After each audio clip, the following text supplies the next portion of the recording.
At this stage of my life, this is so important. Look after myself so I can literally have the best time ever.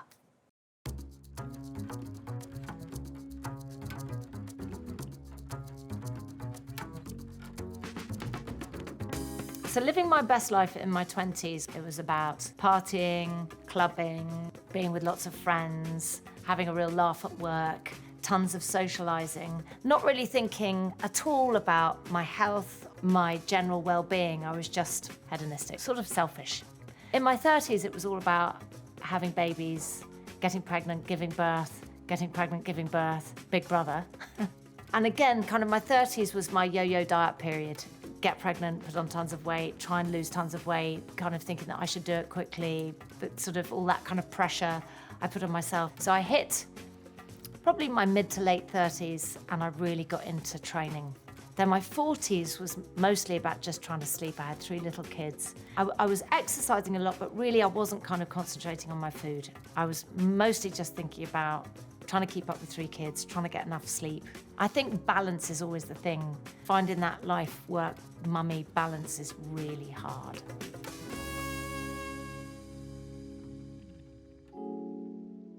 My fad diets were all about basically being super cruel to myself. Like it was always kind of strip out an entire food group. The Atkins diet, I did that several times. Absolutely brutal. Eat just tons of fats and eggs and think it was actually no fruit, no carbs. Brutal on the family. My flatulence levels were so high. I mean, I stank. My breath stank. But I did lose tons of weight. But the minute I stopped, it went back on again. I mean, literally my 30s was the decade of my, not just yo-yo dieting, but yo-yo weight. And that can't have been good for me. It took me until mid-40s to understand that it's got to be sustainable. It's like working out. You can't just binge working out and then not work out at all. You're going to lose all your gains.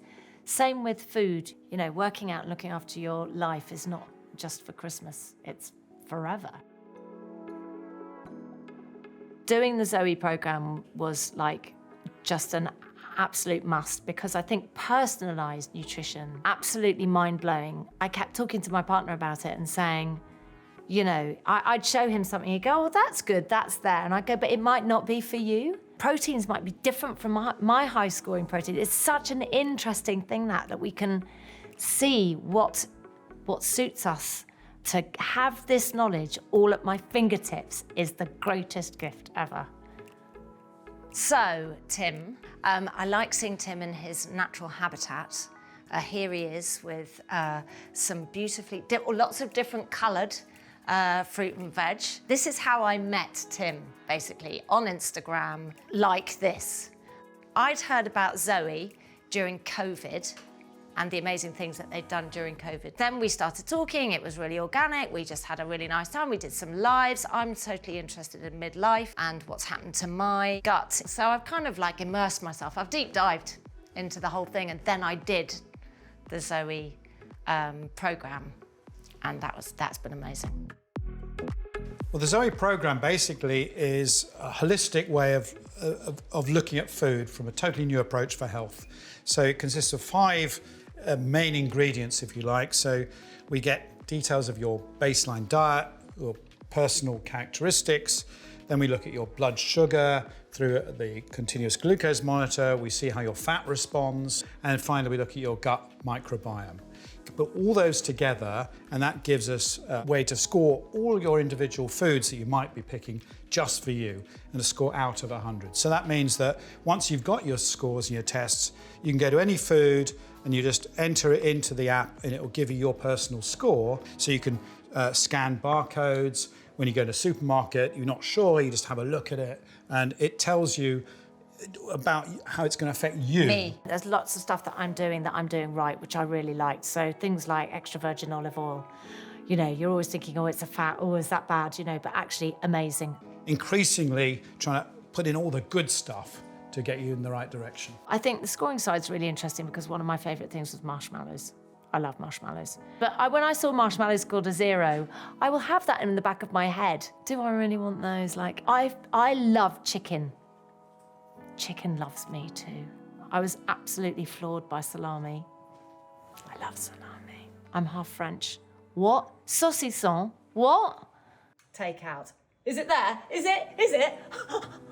Do you enjoy your CGM, your continuous glucose Yes. monitor patch? I mean, it can become like super exciting because then you think, ooh, I'm going to test myself. Yeah. Eating something and then see what the reaction is. Because this tiny little device here, we couldn't have done any of this stuff really without this little bottle top device. What's going on in there is this tiny little filament that detects whether your blood sugar is going up or not and how long it's going up for. And that allows us to test all kinds of food. So in that test phase, you know, you're trying out all kinds of different things. It's not about taking stuff away, it's either swapping it or sometimes adding them in. So if you add avocados, nuts or olives to pretty much any dish, you can improve your scores. Yeah, even olives.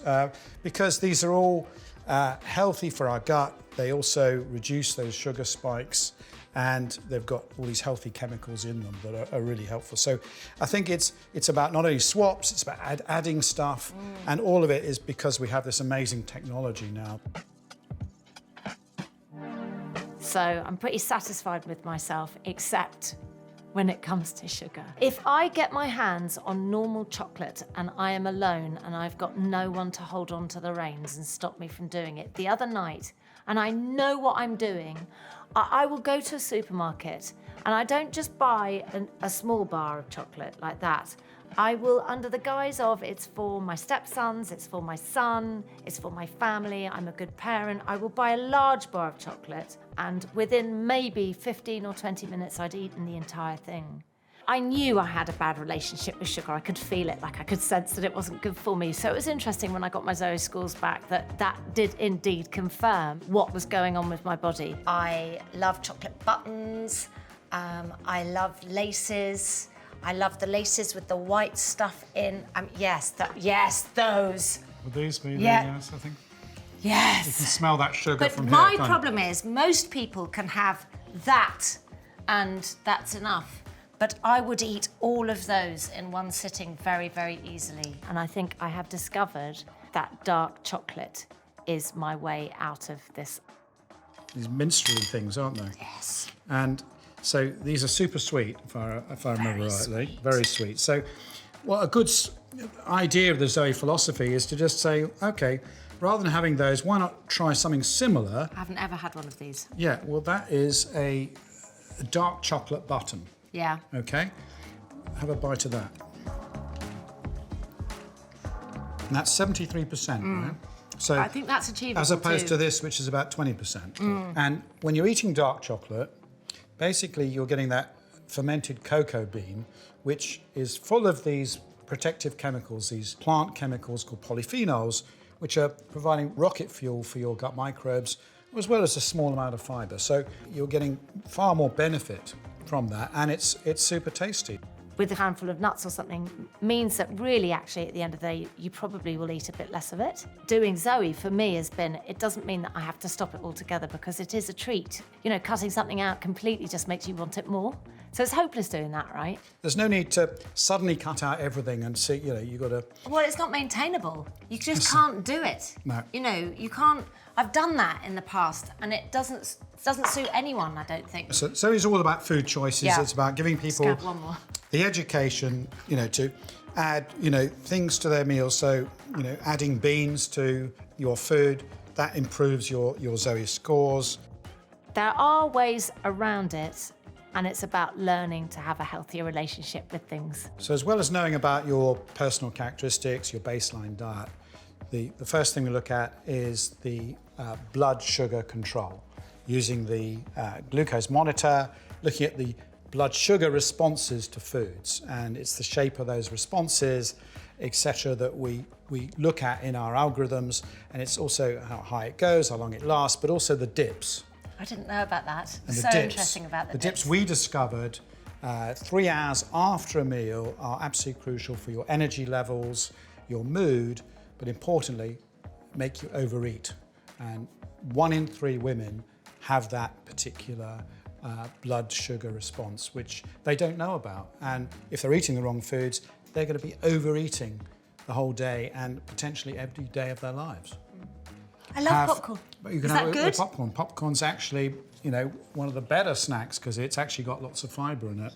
Yes. And I think you prefer the salty This ones is one to of the my sugary favourite. ones. I don't like the sugary ones. No, well, you avoid the sugar. The salty ones, they're perfectly fine. The Zoe app's got it all there, so it gives you loads of different ideas.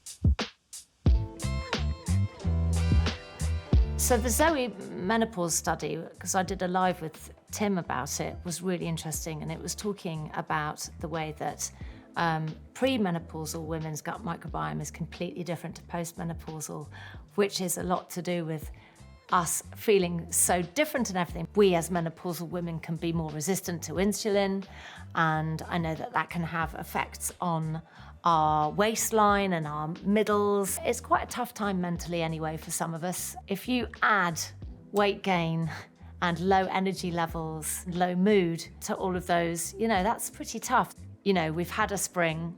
We're heading into a time now where we get to enjoy a spring all over again because our kids are grown up and we are really boss at our jobs and we've got a bit more freedom at the weekends, or in the evenings we could go out a bit more. It's a time when you could really be enjoying yourself, but you want to be as optimal health as possible to really enjoy that, you know. I mean, I've been out clubbing with my daughter. This is the best thing ever. But I want to be able to really enjoy my second spring, and health is everything to that. I use HRT to help me with some of my symptoms, but a massive, massive help is my gut. I had no idea how important the gut was to the brain and important it was to our overall well-being. It wasn't really on my radar. Yeah, so what drink do you particularly like? What's your favourite go-to, you know, beverage? Because I know you don't drink alcohol, No. so what is it? Well, okay, I'm really scared to tell you. I won't be nasty to you, don't worry, you can tell me. Well, it's a very famous, popular diet fizzy drink. I drink quite a lot. Okay. I mean, possibly even once a day. A dark drink, okay. Yeah, fizzy. All right.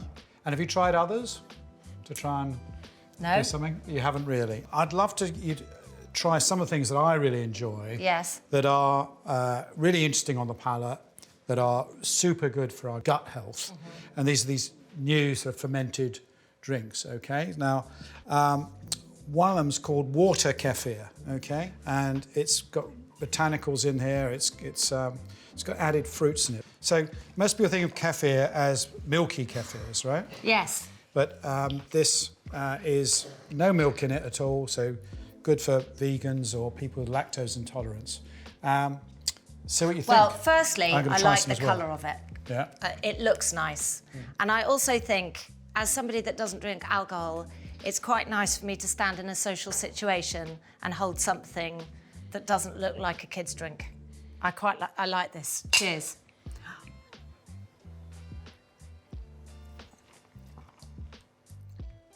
I mean, it's quite not sweet in comparison to what I usually drink. Yeah, well, it's only But- it's only got a half a teaspoon of sugar or something in a whole bottle, as opposed to you know, your regular fizzy drinks, which have, you know, 7 or 8 or so. You can taste a bit of the sourness, can't you, as well as the sweetness. But I also think that's more refreshing than a fizzy sweet drink. So I drink water, tea, and diet fizzies. I nearly burped there, sorry. You know, if you're on these diet drinks, you can also wean yourself off the artificial sweeteners in the same way you weaned yourself out of sugar in tea and coffee. Yeah, well, and have something that's much better for you and I like the taste. actually is interesting. And there are, you know, 20 or so different flavours you can get. You can basically, and even if you make it yourself, you can actually have an unlimited number of different fruit flavours. So you told me you like tea. I'd love you to try some tea kombucha, which is basically fermented tea, or a sort of fermented tea vinegar. It sounds a bit weird, Yes. right? But it has an incredible array of probiotic microbes in there, 30 or so that are really good for your gut microbes, your gut, and really good for your health. But importantly, I think it tastes great, and there's all kinds of different types, okay? So let's give this a go and see what your taste buds make of this stuff. I'm like that. This one has got elderflower. So you can flavour it with nearly anything you like after it. So you make it first, just brew it up with the tea and sugar, and you get a bit of these vinegar flavours, but then you get the fruit. See what you think of this. Oh my God, that's really nice. Oh no, I would drink that. That's so nice. Ooh, kick. Thing, there's a thing happening after. Yeah, hot. It's got a bit of spiciness. You've got the microbes making the acetic acid there, so you've got a little bit of vinegar, that slight sourness. Then you've got a still bit of the sugar. Tim, I like it. Yeah, well, you should do. You know, I like it. So. Oh my God, this is really exciting. So I want to talk to you about this because this is coffee. I love it. Coffee. Now you did a post that was probably the first thing that really made me go, who is this guy? Because you said 4 cups of coffee a day is optimal for health. And I was like, what? Coffee is basically a fermented plant. So it's a fermented bean, and that fermentation, like in all these other fermented foods, means you get more of these defense chemicals coming out. So it's got these polyphenol defense chemicals, which are really good for our gut microbes and our gut health. And that helps our heart and prevents cancer and other things important to our immune system.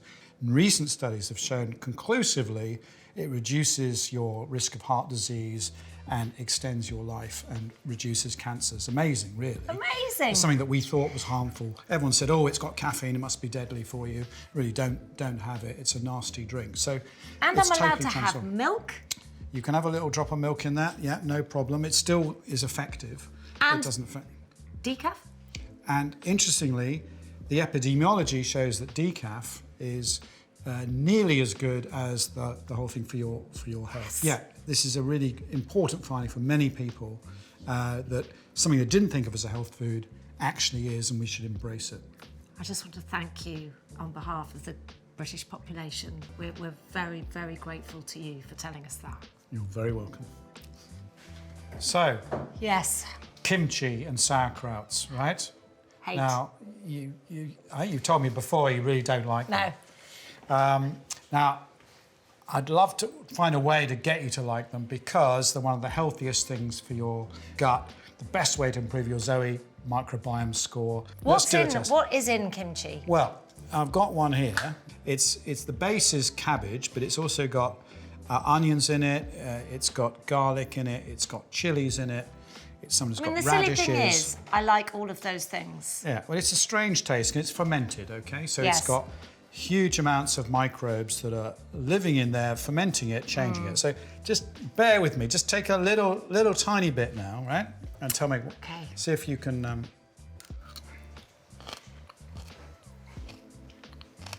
don't like it.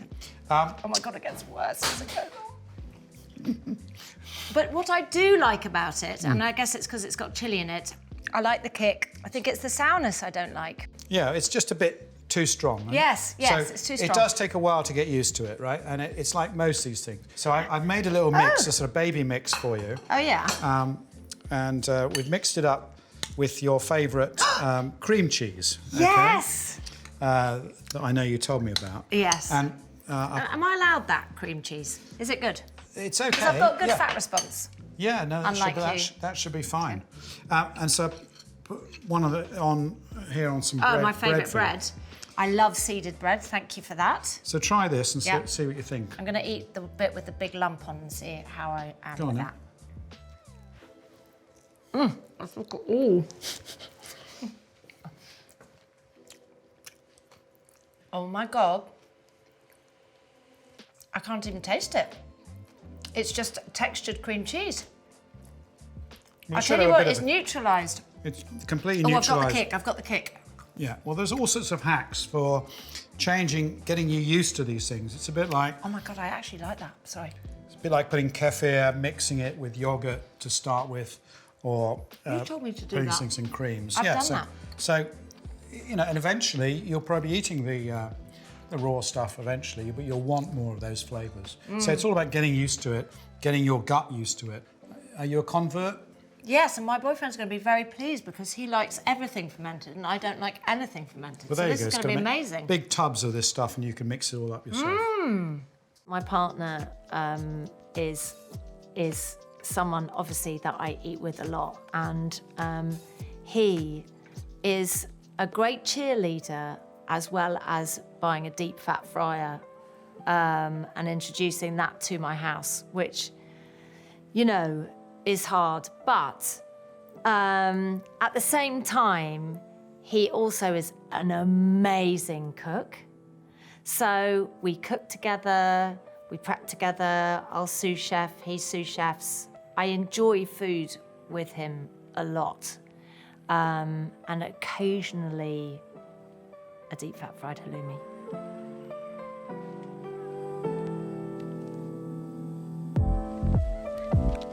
Please, please take care of yourself.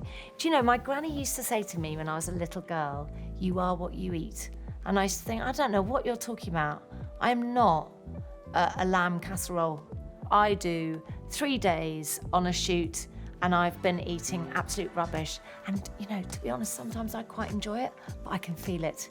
It doesn't serve me well. Look, exercise and food, the gains that I get from that, I can't take. I'm rewarded in the most amazing way. My body is telling me that I want to do more yoga, more Pilates, less beasting, you know, communing with nature. These are the things that are going to feed me. And that's my outside, but I want to feed my gut the best I can as well, because I know that that's going to feed my well-being going forward. And I keep talking about it, but physical and mental well-being is everything to me. Have fun. Don't get boring. Don't be invisible. Be seen and heard. Laugh a lot. See lots of friends. Eat well. Look after your body. You've only got one. Love yourself. A really big part of loving yourself is food. I think the thing is when you're a grandma is that your kids are always embarrassed about you, but your grandkids think you're epic. That's what I'm going to really enjoy. My main motivator, I think, I want to be fun grandma. You know, I met a 55-year-old grandma the other day. She was so cool. I was like, oh my God, like, check us out. Like, grandmas are young, they're groovy, they wear great clothes, they go out clubbing. It's like, it's amazing. This is a great time to be a grandma. You know, if we look at it, midlife used to be kind of 35, 40. Now we're saying midlife really is 50. I mean, we potentially could live for another 50 years. Some very positive things to look at here. Balancing of our hormones. Our hormones have come back. You know, we're post-menopausal, and that is why, at this stage of my life, this is so important. Look after myself so I can literally have the best time ever. Watch this space.